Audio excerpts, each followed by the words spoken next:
Il m'a fallu du temps pour m'éveiller. Le temps c'est de l'argent, me disait-on. J'étais heureux, tout simplement heureux de vivre.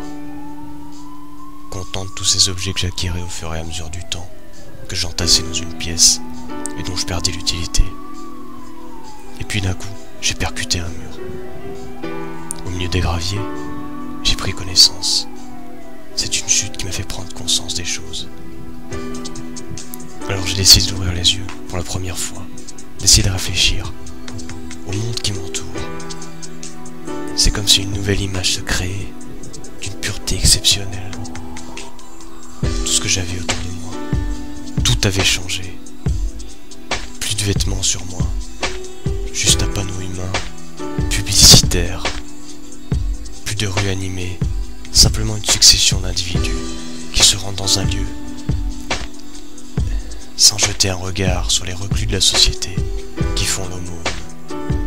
Plus de cœur, juste une machine qui ne nous sert plus qu'à vivre notre existence pour le modèle économique. Plus de réalité, l'illusion a fini par la tronquer.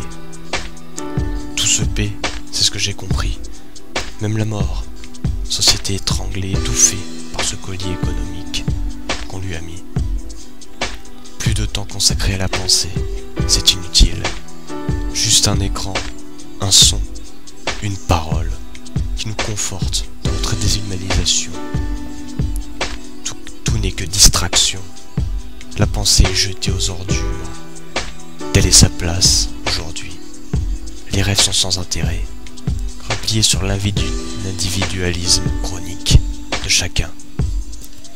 Les publicités propagandes modernes, porteuses de messages que seul un asticot croirait, et pourtant, l'on se rue, l'on plonge dans cette mer d'infamie commerciale. Plus de gastronomie, juste l'immondice d'un repas destiné à détruire celui qui le consomme, et qui finalement fait tourner cette économie infecte. Plus de bon sens, juste des préjugés intolérables, monstrueux, qui nous divisent d'un peu plus chaque jour, nous condamnant à la tolérance zéro. L'amour n'est plus rien, seulement mené que par des téléfilms à l'eau de rose, qui prônent la normalité de cet abrutissement chronique.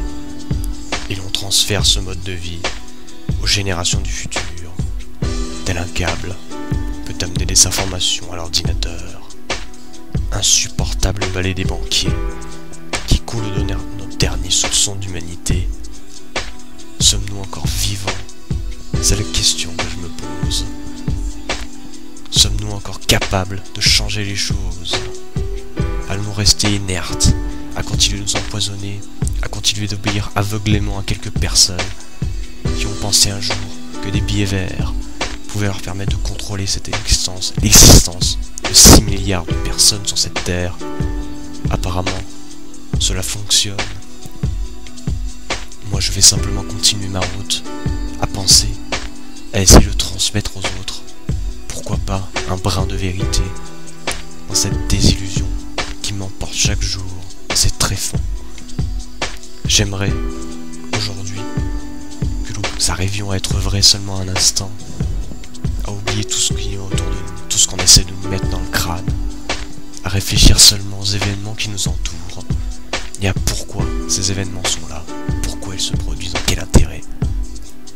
Nous devons réfléchir avant que finalement nous n'ayons plus rien.